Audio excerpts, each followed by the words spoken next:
You're listening to Affected by Altitude, a Colorado Rockies podcast for and by Rockies fans on Rocky Mountain Rooftop.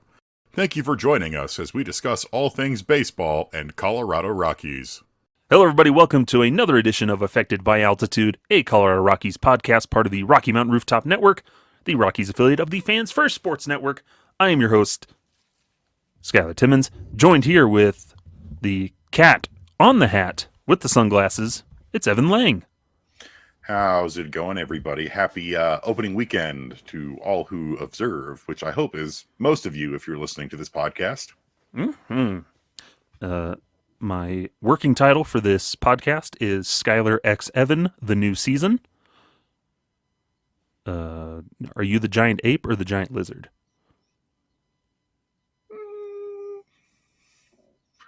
I don't know. I do like sunning. I do tend to shut down when the temperatures are colder. Godzilla does curl up in the Rome Coliseum and sleeps like a cat. He's just always sleeping in that movie. He just gets up like an angry man, beats up a monster, and then immediately goes back to sleep. I mean, wouldn't you? Yes. With no regard for the world around him, Godzilla is one angry lizard. But, okay, you can be Godzilla, I'll be King Kong. I mean, I'll be whatever.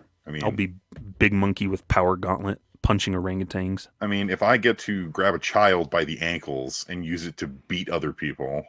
It's so funny. Then, folks, that is a legit thing that happens in the new Godzilla King Kong movie. Kong takes that little mini Kong by the legs and beats down another ape with it. The mini Kong's okay, I'll preface that. I'll make sure that's out there. But is the funniest thing I've seen on a big movie screen in a while. It is actively hilarious. Think about if a stadium brawl were to erupt and a ball game goer were to grab his 6-year-old child by the ankles and start He's just swinging him around. It is hilarious, and I love it so much. Go see the new King Kong movie. It is hilarious. Hashtag not sponsored. Yeah. That's your Timmons pick of the day. But speaking of beatdowns, we're going to talk about opening day and the Rockies, and some good stuff here. As the season is finally underway, Evan, I think we can say at least it's nice that the season has begun. Not exactly the way we want, but how are you feeling though? Just baseball is back. Regular season in general is back. Now that I'm delighted for. Having baseball on is always going to make me happy, regardless of what team that is playing. The NPB has also started already. It's been nice to have baseball back officially. I know spring training was going, but only so many of those games are televised that you can't really watch as many of them. Some of them weren't even on the radio. So having just pretty much all day access to baseball, that's going to do it for me. I enjoy that. Now, the Rockies, on the other hand. We'll get into that in just a second, but yeah, it's nice to have it back. It's just we've already had drama in the first couple of days of the season, having bench clearing brawls, instant GIF legend, Rhys Hoskins giving Jeff McNeil the wah. But also, as soon as he left, he immediately booked it to the clubhouse before he started jawing off. We had a hilarious, I wouldn't say unfortunate, just funny name of a veteran at the Mets game. And we're already seeing how awful the jerseys are and how sweaty the Yankees are. That is, the whole thing with this, that Nike and Fanatics and MLB have been defending their jerseys. They're so light and they're so breathable, and the players aren't going to sweat as much. And we're watching the Yankees games, and they have sweat completely through their road grays. They are totally soaked. It's disgusting. Yeah. And it just shows how low the quality is, because the old jerseys had you were going to get wet if it was raining or, some really sweaty folks. Like Carlos Rodon is a very sweaty man when he pitches, but this was a lot. It's that when that material gets so thin, there's nothing for the moisture to like soak into in a layer. Like I've had performance wear stuff, and I tend to would it doesn't soak through as much. But these jerseys, you can tell it's that low quality, thin material. Like, ugh. Like we were Yeah, already seeing some stuff. Now we're seeing just the sweaty outlines of it these just dudes' it doesn't bodies. it doesn't appear to wick moisture, because the whole point is that they're supposed to, yeah, it like you said, it absorbs a little bit of the moisture, but then it dries pretty quickly. And this just doesn't appear to be the case with This these. ain't it. And then even not for that, we've already had gray tops not matching gray bottoms when it comes to the Los Angeles Angels of Anaheim of California. And I will say the Rockies road grays did Yeah. not look very good. They No. looked cheap. You couldn't really see the white outline on the nameplate or the numbers. The nameplates looked pretty bad. Mm-hmm. They look bad. And it's frustrating because so many people just kind of stopped talking about how bad the new uniforms were after a while. But this is still something that we're going to have to contend with all season, is that Yeah. they look terrible. But Indeed, they do. thankfully, there is some renewed fervor on that hopefully maybe there will be a change, but you never know. Yeah. Or I at will least say, for of the next season. Rockies uniforms, the purple tops look the least bad. Yeah. And I think it's because those nice vibrant colors tends to hide a lot of the other flaws. Mm-hmm. Absolutely. But yeah, so stuff going on around the league. We're having fun. But Royce real Lewis is quick here. already hurt. Yeah. I'm so sorry, Twins fans. Why are your best players made of glass? Oh no. Well, we know what that's like. But some quick little housekeeping. Catching up here. Opening day roster was set. We already knew most of it the last time you heard from us in our extra B-side episode. But Michael Tolia makes the roster. Sean Bouchard optioned to AAA Albuquerque. Victor Vodnik also made the bullpen, which, hey, way to go. And as we knew, Alan Trejo was selected. But as a result, Warming Bernabel was designated for assignment. A top 30 prospect, I believe. We had added him as a Rule 5, just kind of protection. Was it most recently or the year before? Something like that. But yeah, so the opening day roster set. Tolia, he earned his way onto that roster. It's a shame he just hasn't played yet, as of recording, after the first two games. And he got put in late in That's Thursday's right. opener. When it comes to Warming Bernabel, I agree that it's not ideal. Number 17 per MLB Pipeline, number 17 on our Purple Row Perps rankings. I believe Baseball America had him as number 27.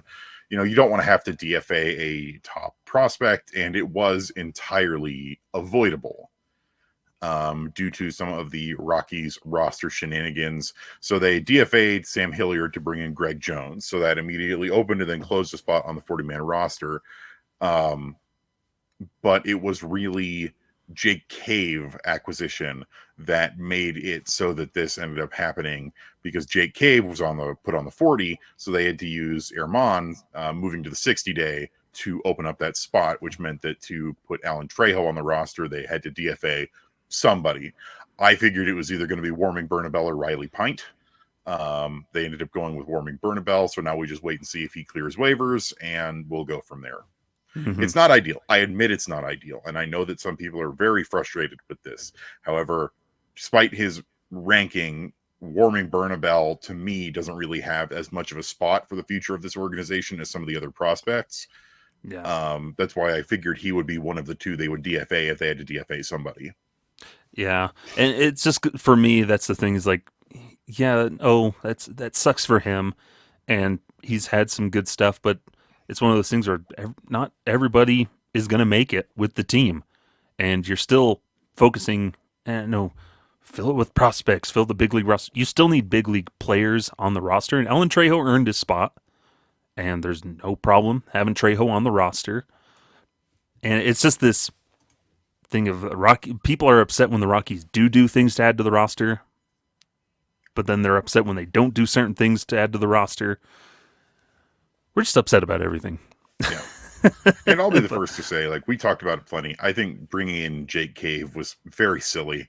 I think probably the best option would have been to just hang on to Sam Hilliard because he was already on the 40, and then you don't have to deal with any sort of these roster shenanigans. But what's done is done, and now we've got to move on. Yeah, and like Trejo and Bernabel, essentially the same player at the moment.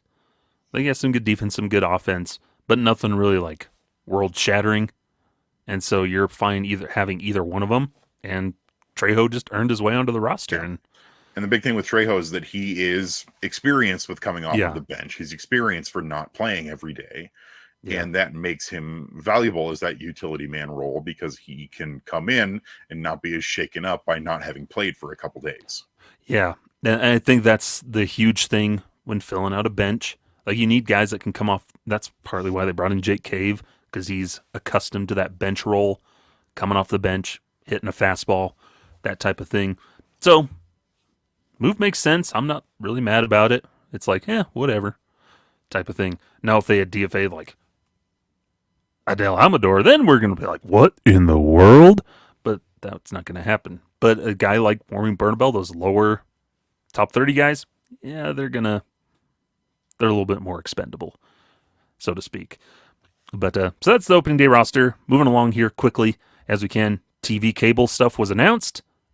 So you have the option of streaming on Rockies TV, which is what I am doing. And then you have your cable announcement. So it is on TV through those various means. You can find articles online. I believe that's how Evan's rolling these days, isn't it?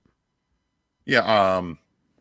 I'm trying to decide which I'm going to go with. I do have cable and I do have access to the cable option, but I purchased my Rockies TV because they still hadn't announced the cable option yet. So the first 2 nights of the season I have watched on Rockies TV. Broadcast quality is good. Yeah. I like the presentation package. I think the score bug is nice. Short little 10 to 15 minute pregame and postgame shows, not super long. It's nice to have everybody back. We still miss Jenny, obviously. I will say they're still getting the hang of some of the new camera angles and stuff like that. There's a couple times where they'll be doing the sideline camera, and it's, I think, just whipping a little bit too fast. But overall, I think it's working very well. I think it's totally fine. I think it's a perfectly cromulent way to watch Rockies baseball. Yeah, and I always like with the Rockies TV option is that, hey, if you don't want to be listening to Drew Goodman for whatever reason, you can just click and, now I'm listening to Jack Corrigan and Jerry Schimmel while watching the game. So does that only work on the mobile or desktop version of the app? Because no, it should work on the TV app as well. I was watching on my PS5, and I could not find a way to change that setting. Interesting. But it's something I'll mess with tonight for tonight's game. Yeah, because I wanted to see like, oh, this is cool. Now I'll just switch over to the radio audio, and I couldn't do it. But I have some other ways I can pull up the app to see how it works. So we'll find out. But so that's going on. You can watch them whether you like it or not. Hey, I just like watching baseball. I'll add one thing to the general housekeeping. AAA season started last night at time of recording, Friday night, March 29th. And some of your favorite Rockies top prospects were StatCast leaders and did some fun stuff in their game. Unfortunately, a loss to the Padres affiliate El Paso Chihuahuas. But Hunter Goodman had one of the top exit velocities of the day at 110.1 miles per hour. Jordan Beck and Drew Romo had 2 of the top hitting distances. Jordan Beck hit his first AAA hit and his first AAA home run in the game. That AAA home run went long and far at 450 feet. And Drew Romo hit, I believe it was a double that went 436 feet. So very fun. Excited to have all of these guys in AAA. The reinforcements are coming, and I really think you're going to see Romo and Beck much sooner rather than later. They're going to debut this year. I'm calling it now. Let us hope so. Especially if Jordan Beck can like ball out this month, it's going to put some heat on honestly on Montero and even Tolia of you better start figuring things out because we've got a dude coming. Hey, even Jake Cave, but I think he'll find a way to stay on that roster. Some way, somehow, he'll get that Harold Castro treatment. I cannot believe that we kept Harold Castro through the entire season still. Somebody had to play second base. Yeah, his name was Brendan Rodgers. No, he was back broken. He was back at that point. But yeah, it's good to see AAA, and as we go throughout the year, we'll try and figure out our regular way to do maybe the Pebble Report podcast a little more regularly. We weren't able to do that last year, but I think that's something that we both want to try and do more this year. Get a little more coverage on that minor league side because, hey, that's where the future is, baby. Baby. But yeah, Jordan Beck hitting a bomb in his first AAA game. Heck yeah. And it was pretty great. It was very, very cool. With the ever excellent Josh Suchon on the call, and yeah, it's pretty great to be able to watch minor league baseball so easily these days. If you have an MLB TV subscription, once you pull up your main page, you literally just need to tick down a couple, and it'll show you here are the live games for Rockies affiliates. Yeah, and I love that it was included with Rockies TV. For some reason, I thought I don't know if it will be. Will it? But yes, it absolutely is. Along with all the other access to MLB stuff, you just can only watch the Rockies if you just have Rockies TV. And I believe you cannot watch the out of town broadcast. So out of town, the opposing team's broadcast. So you can't watch the Diamondbacks broadcast of these Rockies games for the opening series. But why would you? I was wondering about that too. I was like, well, what if you want to would you be able to get access to both feeds for that game? Which it would make sense if you could, but oh well. I'll tinker with it a little bit more tonight and see, because I have the whole thing. I watch enough baseball and I watch enough other teams that it's worth it to have the complete MLB TV package. Mm-hmm. So I'll keep messing with it, but overall, I think it's pretty good. I'm very happy with how the TV thing shook out. I know some people are not thrilled with how long it took them to announce the cable option, but at least there is a cable option. If you already paid for your Rockies TV and you want to only use the cable option, I believe you have a week to cancel. I think that sounds about right, and get your money refunded. But for me, even though I have the option to watch it on cable, the thing I like about Rockies TV is that I can go anywhere with it versus only being able to watch it at home. Like if I go to a family member's house and they don't have cable, I can just pull up MLB TV and here is the Rockies game. So I think it'll work out. Yeah, not too shabby. It's nice to have it on TV, but that's enough, I think, for housekeeping. So we'll take a break here, and then when we come back, we'll finally get into the nitty-gritty of the beginning of the season and some comments from a certain owner talking to the Denver Post. So don't go anywhere. We'll be right back here on Affected by Altitude. More like mousekeeping.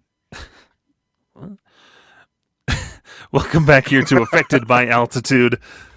I'm your host, Skyler Timmons, joined here with Evan Lang, talking Rockies. Finished up our housekeeping, cleaning some things up at the start of the year. But the big story, start of opening day for the Rockies, a pretty abysmal start to the season on opening day. And it's hard. You'll hear this on Monday, so we won't have the full recap of the opening series. But I think the main focus is the tone set on opening day that wasn't great for the Rockies as they lose 16-1 to the Arizona Diamondbacks, thanks to a 14-run third inning by the Diamondbacks to set a modern era opening day record for most runs in an inning and hits in an inning. They batted around twice, Evan, scored 14 runs. It took the Rockies 3 pitchers to get out of the inning. Poor Anthony Molina has a 162 ERA to begin his big league career. Kyle Freeland's is super inflated now. just an ugly, ugly game for the Rockies as they scored 1 run on 4 hits in the opening day game. What was your reaction? Give me your thoughts watching that game, specifically in that 3rd inning. So expectations were low coming into this game. Let's be quite clear with that. But Kyle Freeland was not sharp coming out of the gate. He didn't have a 1-2-3 inning in any of the frames that he worked. He gave up 2 runs from a Lourdes Gurriel Jr. home run in the 1st inning. And then the 3rd inning happened, and it was just a beatdown. Not just one of the worst opening day innings in Major League modern history, but it was the single worst inning in Colorado Rockies franchise history. Like you said, 14 runs on 13 hits, 18 people came around to the plate. It was ugly, and it was, I would say, genuinely shocking. Like, my expectations were low, but my goodness, that's a tone setter to start the season when expectations are already low. Kyle Freeland, 2 1/3 innings, 10 hits, 10 runs, 10 earned, 2 strikeouts, 1 walk. He wasn't sharp. And then I do not understand this decision of throwing rookie Anthony Molina to the Wolves in his big league debut.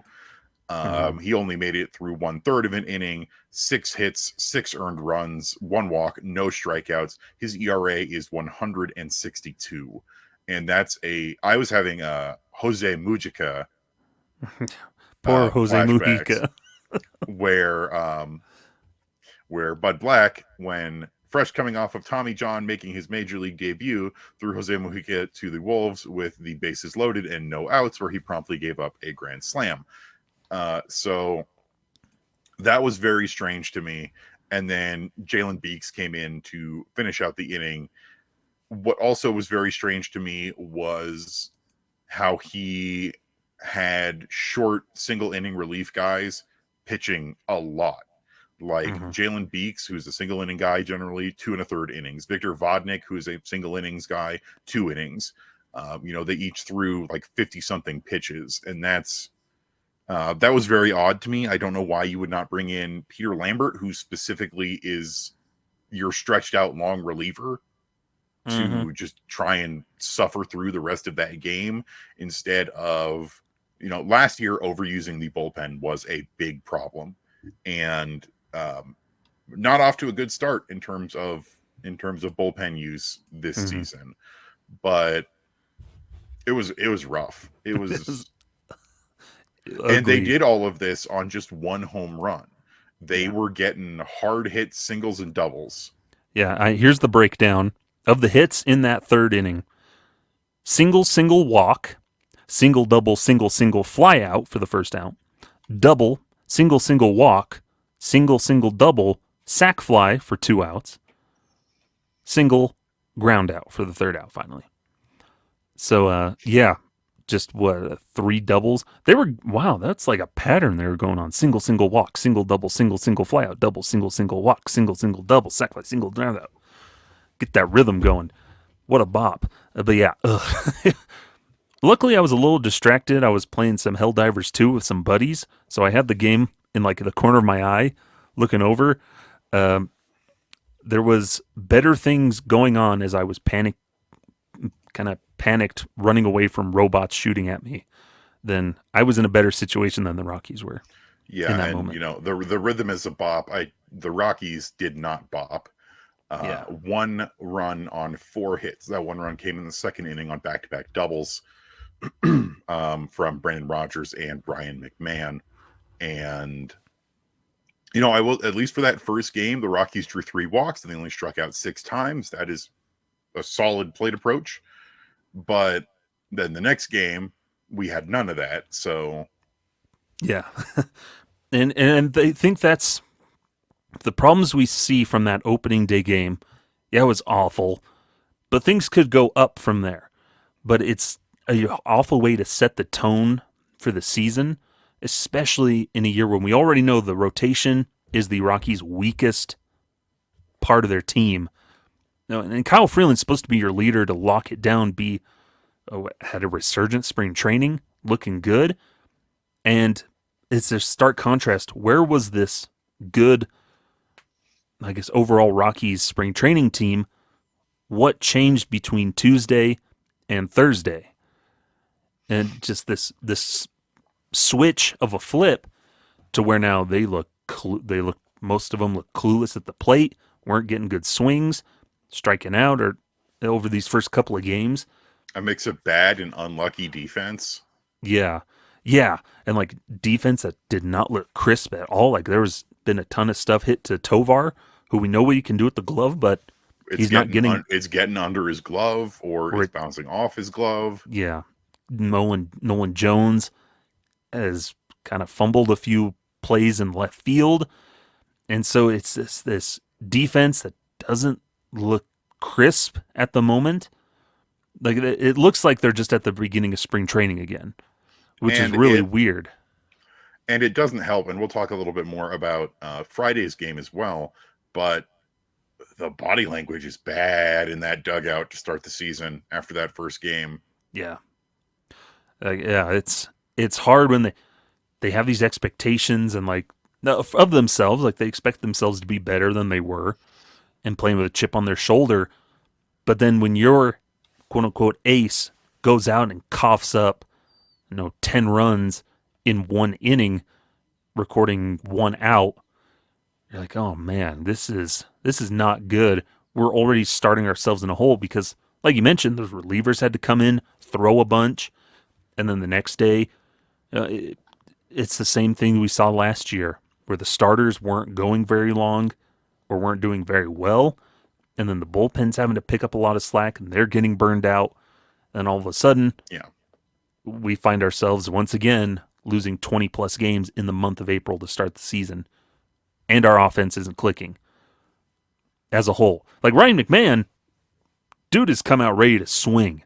Yes. Like he has done very well here in this first couple of games that we're recording, but it's a good, nice thing to see to start. We've seen some other guys like get some hits here and there and look better as we go, and I'm sure it'll hopefully get better as time goes on.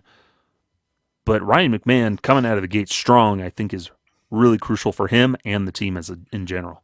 Yes, Ryan McMahon, it's a nice positive to talk about. We talked about a little bit how he quietly had a very nice spring, and we've seen his mechanical changes, shortening up on his swing, changing his plate approach. Ryan McMahon, no strikeouts over the first two games while drawing 2 walks and is 4 for 6 with a double and an RBI. That'll play. He's looked good. His swing has looked cleaner. It's not really looking like he's got that same big hole in his swing that he had for large parts of the season last year.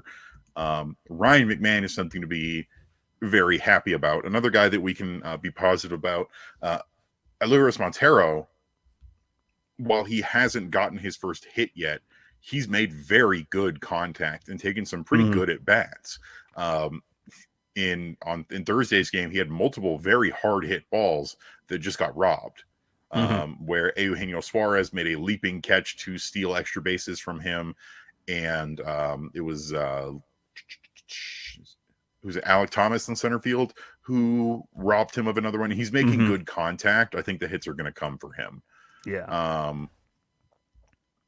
It's tough because, who I'm not particularly thrilled with out of the gate is our man, Chris Bryant. Yeah.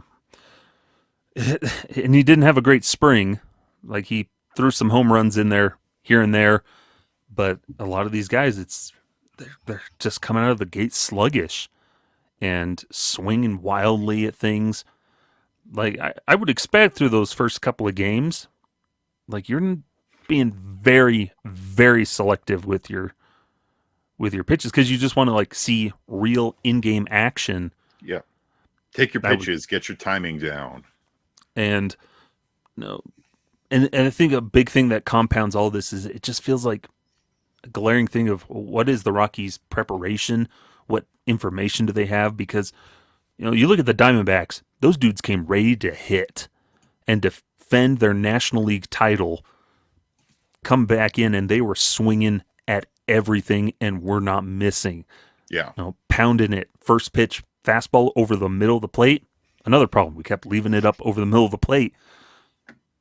And the Diamondbacks were just not missing. Whereas the Rockies are swinging at ball in the dirt. Curveball down and away. I'm swinging at it.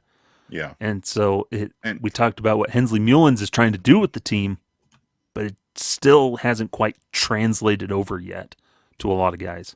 And what was frustrating with last night's game, the Diamondbacks had Merrill Kelly on the mound, and the Rockies struck out 11 times. They drew 0 walks, and they were chasing. And in the postgame, Bud Black says, "Well, Merrill Kelly pitched exactly how we expected him to." Okay, then what was your preparation for that? Because he made you look like fools. We expected him to hand us our butt. And he did. And he did. That was really frustrating because it's like, what's your preparation then? If he pitched exactly like how you knew he was going to pitch, why this? Mm-hmm. Where he had a great game. He pitched 6 2/3 inning, only gave up 3 hits and only gave up 1 earned run. That 1 earned run was a solo shot from Elias Diaz, which is the Rockies' first home run of the season. And outside of that, had a excellent ball game. So what is the Rockies' preparation? Because they look unprepared for this series. Yeah. And Diamondbacks, all credit to them. Like, they're a good team. Yeah, they're the defending NL champs. You can see just that glaring difference of where these two teams are. Where, man, I would love to see the Rockies put up a crooked inning like that. I don't know the last time we have seen the Rockies put up a crooked inning in a while. I can't think of one from last year. So it's discouraging. Like, man, I want the Rockies to do what the Diamondbacks are doing. They're spending money to improve their roster. They've committed to a young, strong core, and then supplemental pieces who have developed well and resurged with the Diamondbacks, carried by an incredible top 2 in your starting rotation. Rockies just aren't on the same page. A starting rotation that will soon have Jordan Montgomery in it. Yeah, and Eduardo Rodriguez when he recovers. So, man, this month of April is going to be rough, Evan. But so opening day, at least it's done and over with. Get that really bad one out of the way, and just go up from there. Shake it off. Ooh. Please don't come after us, Taylor Swift. But speaking of things that I don't know how to make this segue. Speaking of things that just don't help at all, one Mr. Monfort talking to the Denver Post had some interesting quotes, and none of them have sat well with anybody because I think it just kind of exacerbates the problem still that he's just kind of out of touch with just the baseball world in general and the Rockies, and that they're in a rough place. I think he understands, yes, we're bad, but doesn't really understand how to stop being bad. Or at the very least, wants to stop being bad his way. That was the thing that really stuck with me. So this was with Troy Rank of the Denver Post, where, Dick Monfort, he says some things like, I'm frustrated with losing. I don't like losing. I want to win. The only way to silence the critics is to win. But then they go through of like, well, what are you going to do to win? What are you going to change to win? And his answer is basically, well, nothing. Mm-hmm. Are you going to bring in people from outside the organization? Nah. What about free agents? Are you going to continue to grow the analytics department? I don't really feel like it. Yeah, it's all the stock answers we keep hearing from the team and this is what Troy Rank says, writes, Monfort bases his optimism on a core of talented young players, shortstop Ezekiel Tovar, outfielders Nolan Jones and Bretton Doyle, and top prospects Jordan Beck, Dale Amador, and Chase Dollander. All good guys to base optimism on. So, he's not wrong there. We're in that same boat. Improved health and bounce-back performances from veterans Chris Bryant and Kyle Freeland as well. Not all the young talent is going to be on display right away, but it's coming. And I think we get pitchers, Ramon Marquez and Antonio Senzatella back somewhere around mid-year, so I think we can compete. Not this year, buddy.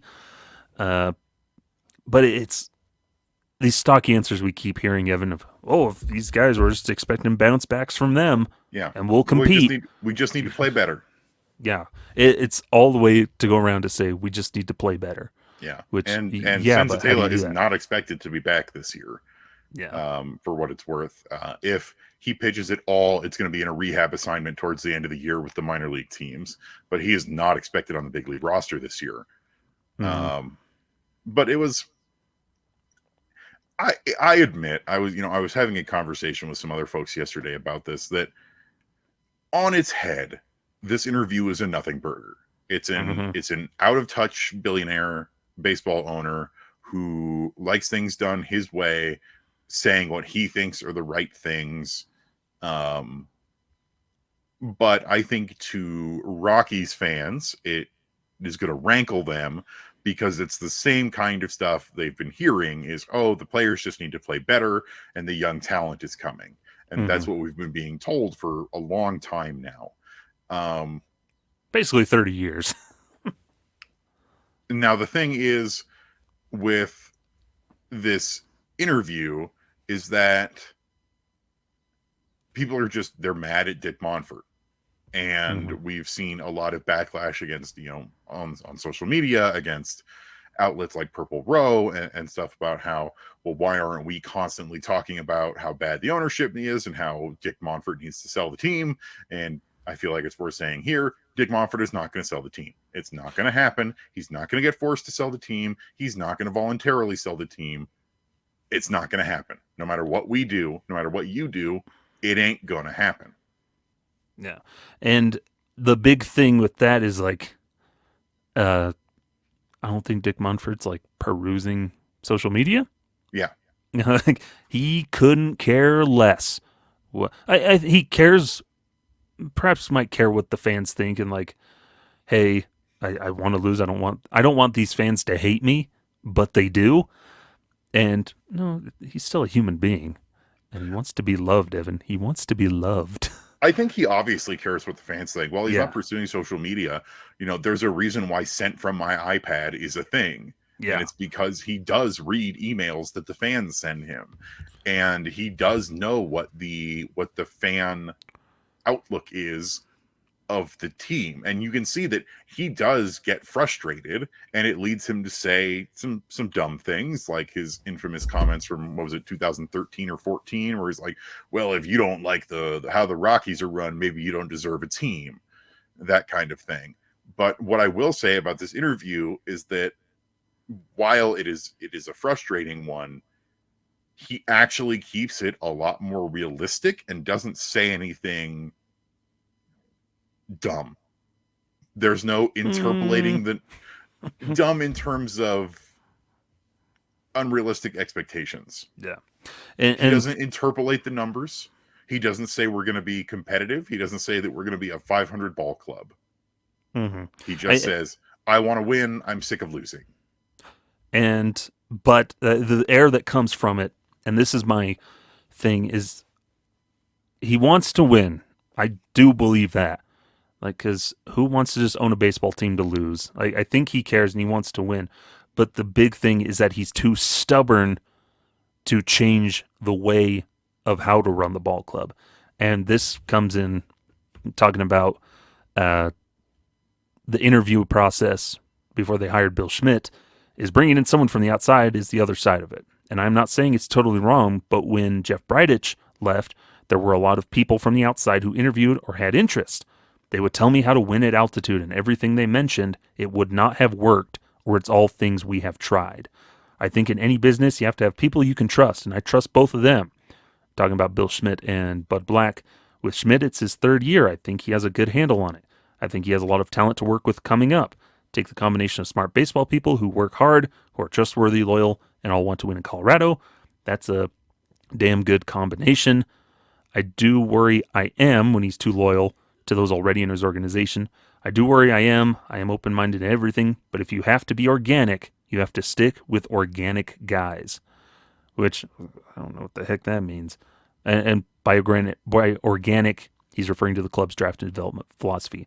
So like there's good sentiments in there, but it shows a stubbornness about how he runs the ball club, where you have outside people who are willingly coming to interview for this position to try to face this challenge to figure out this problem of how do you win at altitude. And for him to blatantly say that won't work, that won't work. Or that we've is already tried that. That is some grade A baloney. Because obviously what he's been trying for however long isn't working either. So why not bring in a fresh set of eyes instead of just promoting from within? Who, again, kind of rinse and repeat the same crap we have been hearing for 30 years. Because draft and develop, that hasn't worked out super as well as they think it has. Because look at the draft and develop that's on your roster right now. A lot of it hasn't worked out. Or over your history. And what I wonder is, this is worth mentioning as well. We have made it to the regular season without a Bud Black extension. Mm-hmm. Which is, I think, for a lot of people, genuinely surprising, especially after the news broke a couple weeks ago that Dick Monfort was pursuing an extension. So what I wonder is, if Dick Monfort, stubborn, loyal guy, wants Bud Black, and either Bud doesn't necessarily want to come back, or someone else in the organization is being resistant to it. It could be Bill Schmidt, it could be Bud, it could be other people in the clubhouse. We have no idea, but it does legitimately surprise me that they didn't get an extension done before the season started. Yeah. Because the whole talk of the extension was, well, we want to avoid having Bud being the lame duck manager or whatever. Yeah. But we know how stubborn and how loyal Dick Monfort is. Look at the fact that there's still not a official president of baseball operations. There's for the whatever Colorado the heck Rockies. Greg Fiesel's doing. The businessman doing business things.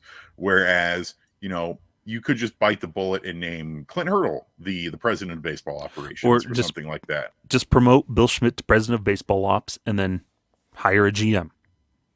Because the baseball ops guy, or just name him baseball ops and GM. Yeah. Like a bunch of other teams do.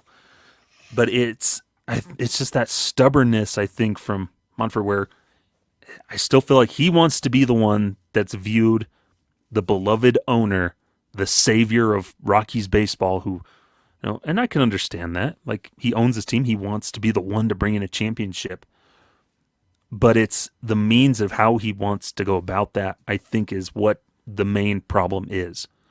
Where Monfort could easily be a great owner, a well-respected great owner in baseball and in Colorado, but the problem is the way this team is operated and the meddling and all this other dumb moves and other things has tainted that reputation, that idea he may have of what he wants to be. I don't think that's possible for him at this point in time or anywhere near, unless he kind of has that epiphany of, okay, I really need to change some things. We really need to overhaul this thing. This isn't a mom and pop store. This is a multi-million-dollar, valued organization. You got to do something. You got to be open-minded and realize that there may be people out there with better ideas than you or the people you've surrounded yourself with. Yeah. Now, don't be going out hiring in a dirtbag who just kind of tears everything down and whatnot. Like, you still got to trust guys. I understand that. But that's why you got to build relationships around the league and get to know guys. Build relationships with other teams of guys that you trust. So then, hey, come off season, we want to poach this guy from this organization. Give him a better position in our club. Just frustrating. It is. And, sadly, there's not a whole lot we can do about it. So we just keep critiquing and writing and doing all the good stuff. Because at the end of the day, spread things out and talk about there are going to be positive things and there are going to be interesting things to talk about the club this year, even if they are bad, even if they lose a lot of games. There's going to be stuff worth talking about.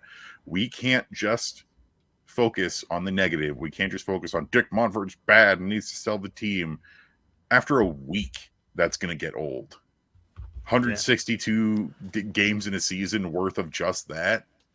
Who's going to want to read that? Mm-hmm. Who's going to want to write that? I certainly don't. It's like, I love pizza, Evan. Could I eat pizza every single day? Yes. Oh. Bad example. But after a while, at some point, I'm going to be like, ugh. I can maybe go a week. I did that once in college. I ate pizza at least once a day for a week.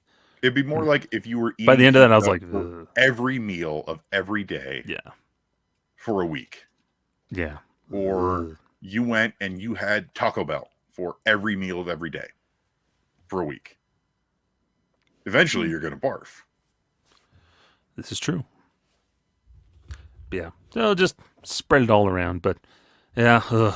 Oh, Mr. Monfort. This is a Bless his great heart. setup for our final segment. Yeah, so we'll go ahead and take another break here. When we come back, we'll finish this thing out with another conversation about the Rockies on a topic. Look at the cats. Welcome back here to Affected by Altitude. Final segment, coming in hot. Having our whole conversation about Dick Monfort and the season and everything. And it kind of got us thinking, how should we approach this season, as fans, as writers, as critics, all this other stuff. Fans, and hopefully maybe share some advice or have this little discussion here of, we know the Rockies are going to be bad, Evan. I think that's pretty evident. The Rockies are going to be bad. They are not competing to get to the playoffs. They are likely going to finish last in the National League West. May even be one of the worst teams in baseball. And then get robbed of the number one pick again. But it's going to be bad. So I don't think anybody should expecting them to make a run. So if this is the case, Evan, then how should I approach this season knowing these things? I mean, I admit it's tough. It's tough to know that your team is going to be bad. They're probably not going to do a whole lot. Almost all of the articles and things and projections we've seen about the NL West, don't even mention the Rockies. Or like, oh, and yeah, the Rockies exist. We are a footnote. We are catching strays on other broadcasts. Someone was telling me that the Padres broadcast last night, the Padres are not playing the Rockies and do not play the Rockies for a hot minute, was mentioning how bad the Rockies are. And it's like, wow, okay. Catching strays on a game we're not even playing in. Yeah, you're one to talk, though, Padres. At least we haven't blown like a ton of money and then have to blow it all up because we fail to make the playoffs. Womp, womp. But here's the thing. Expectations about the Rockies are low. Way low. So, what do you do? That's the question, right? What do you do? What does a Rockies fan do in a season that is predestined to be bad, to be disappointing? And that's, for me, focus on individual storylines. Focus on individual performances. Focus on the interesting and the positive of the season. Such as, here's what I focus on. Ryan McMahon. How is he going to bounce back from last year? He had a very difficult season. What rookies are gonna debut this year? Keep an eye on them. Nolan Jones, Brenton Doyle, Ezekiel Tovar. How do they follow up their rookie seasons? How does Elias Diaz's potential last season as a Rocky go? It's all about the individual aspects of the game, because the Rockies aren't going to tie together a lot of wins. They're going to win at least 50, probably 60. I have the over on 60 wins. I think their best possible outcome this year, I think I said it was going to be like 65 and 97 or something like that. Mm-hmm. And there's an entire possibility that they lose 100 games again. There is. Nothing I can do about that. Nothing you can do about that. But you can still enjoy watching Rockies baseball by just sort of fine-tuning what your expectations are. If you go into every game expecting them to win, if you go into every game expecting them to be super competitive, I'm sorry. That's an unrealistic expectation. I expect them to be competitive, like to keep it close. I think that's, for me. Well, over the first two games, they've shown that is not a realistic expectation. Hey, they've shown glimpses of it, of maybe for a couple innings. but that's my thing, is to keep it close. Like, I don't want them getting blown out and embarrassed every single game, but I want them to go in competitive and show growth and development, like you're saying. It's like, think of it this way: in the song from the first Lego movie, everything is awesome. Well, in the Lego Movie 2, That movie sucked. everything's not awesome, but that doesn't mean that it's hopeless and bleak. Everything's not awesome, but in my heart, I believe. Everything's not awesome. Things can't be awesome all of the time. It's an unrealistic expectation, but that doesn't mean we shouldn't try to make everything awesome in a less idealistic kind of way. We should maybe aim for not bad, because not bad, well, that would be real great. Catch Evan at the open mic poetry night. I only recite spoken word songs from movies. from children's animated movies. Under the sea. Under the sea. Everything is better. Down where it's wetter. There'll be no accusations, just friendly crustaceans under the sea. See, that's singing. I don't do that. I speak. It is like Les Mis, the movie with Russell Crowe. Woo! I'm Joey. Hot take: he was not as bad as people think. Oh, I enjoy that movie. They try to rip on Russell Crowe, but he did okay. It was not terrible. He did fine. It's a fine movie. It's easy to make fun of, but it's not Cats 2019. Ugh. That then had to force a worldwide pandemic. But but I think that's honestly that song lyrics like sum it up perfectly. Like it's not all going to be awesome. Like it's going to suck a lot of the time, but there's ways we can find to get through it. And I think for me that's things like watching certain guys like it's okay. You can be mad at the team and all this stuff. That's perfectly fine. I'm mad at them about a lot of stuff. Sure, me too. Like I did not have fun watching that third inning on Thursday. Mm-hmm. That was brutal. Also, testament to the pitch clock, because remember when Alex Colomé took 30 minutes to get through 5 batters, and that inning was like 30 minutes? That half of the inning was over 30 minutes? It's funny because I was so against the pitch clock. Oh, why does Rob Manfred hate baseball? And to be clear, I still do think that Rob Manfred hates baseball. He makes that very clear. But the pitch clock has ended up being a pretty good thing in terms of pace of play and keeping things moving. It's honestly, it helps to not have to watch the pitcher mull around on the mound for 20 seconds. It makes those beatdown innings a lot better. Yes, that is true. Like, think about the game last year. People were bringing that up on Thursday. The comparison, the Angels game where we lost 25-1. That game was pretty quick, all things considered, versus other beatdown games they're just so long and they feel long. And granted, they still do feel long, but time-wise, they're not actually. Mm-hmm. If anything, it just hurts. It just doesn't help to stop the bleeding. Yes. But off on our tangent. So I think that's the big thing we can, I think, suggest approaching this season is, I think, once you wrap your head around, okay, this is a rebuild year. We're just trying to see they're trying to form an identity. And I think the Rockies are. Like Bill Schmidt, and we've talked about it before, I think Bill Schmidt's doing better than we expected, I think, as the general manager. He kind of has a vision. Now, is he perfect? Heavens no. As a GM, not everything's working, and there's still a lot of head-scratching moves, but you can kind of see what he's trying to formulate and build as an organization. Now, if things pan out, who knows? But understanding, okay, this is a year, they're just trying to figure some things out. How does pieces fit into the puzzle, trying to move forward? With a lot of young guys, I think that's what you have to focus on. Now, veterans like Chris Bryant, yeah, he's going to have to be under a lot more scrutiny because you're like, dude, you got to start performing up to that contract. And that's something you got to watch, and he's going to earn some pretty deserving critiques this season. But I think overall, look for that good and understand, okay, You don't have to accept the losing. I don't think that's what we're saying, Evan. Like, you don't have to sit there and accept that we're bad and everything's going to suck and this team's going to lose. No one should accept losing, but we should be more understanding, I think, of the losing, if that makes sense. Yeah, exactly.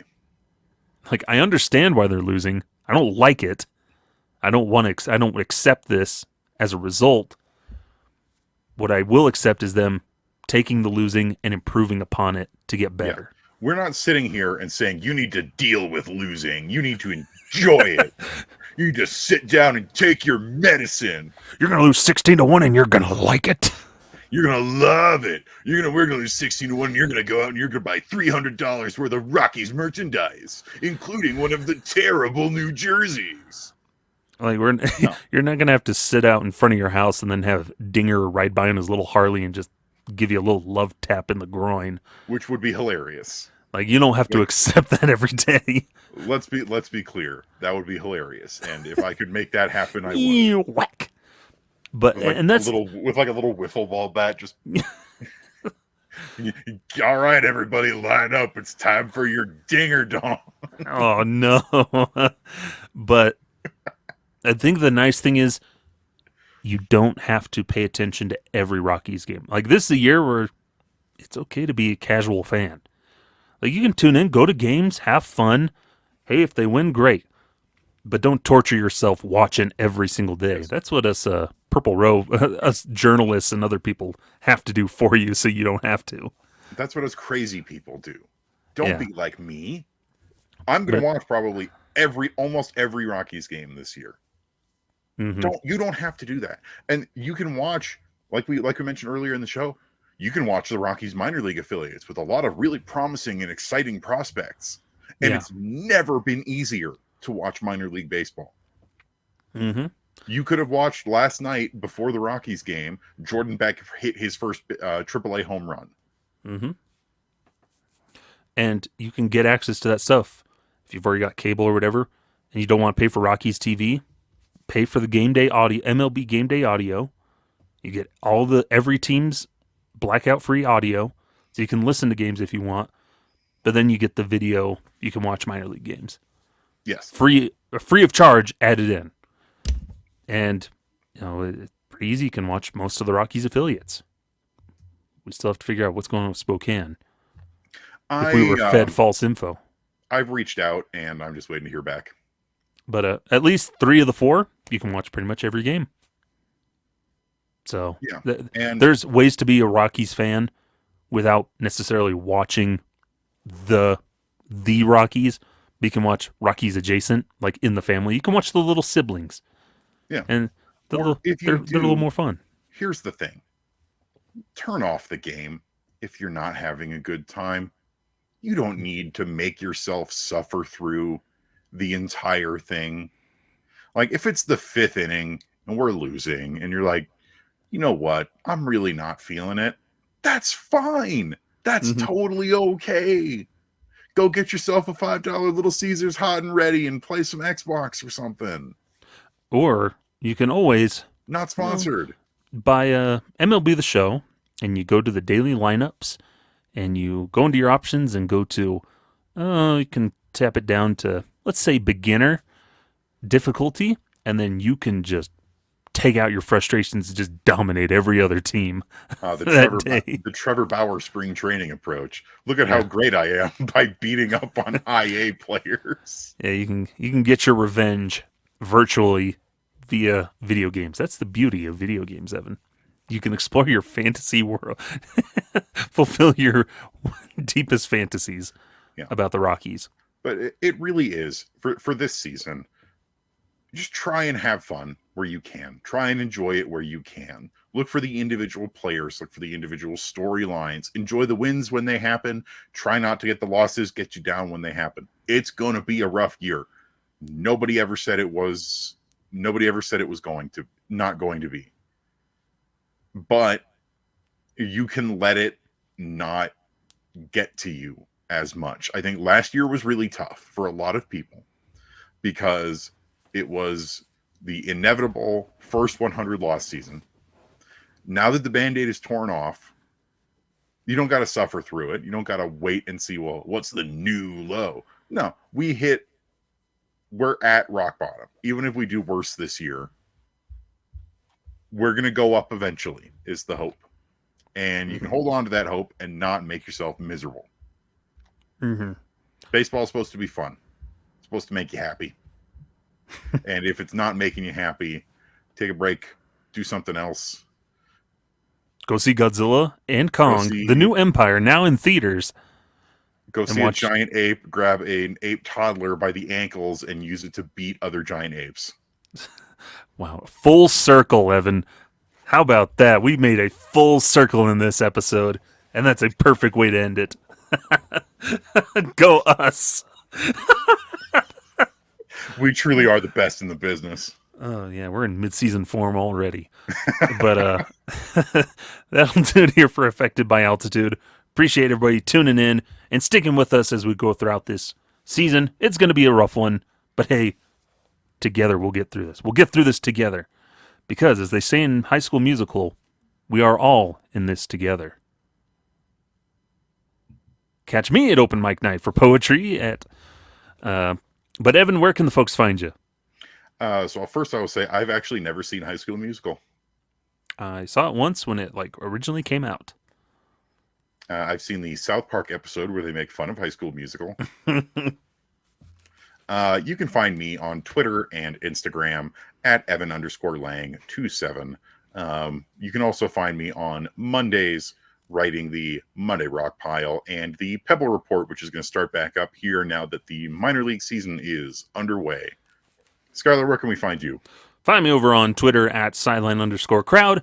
Doing Wednesday Rock Piles at Purple Row. Also writing stuff for fansfirstsports.com. I've been doing some game recaps during this first series. I probably won't do all games, but I'll do them when I see fit or when I have time and I can sit down and watch the game and do it that way. But any support over there helps a lot. And be sure to like and subscribe on your favorite podcast apps. You can find us, Rocky Mountain Rooftop, and also subscribe over there on YouTube, which, hey, good stuff. You can find Rocky Mountain Rooftop on Twitter, Instagram, and YouTube.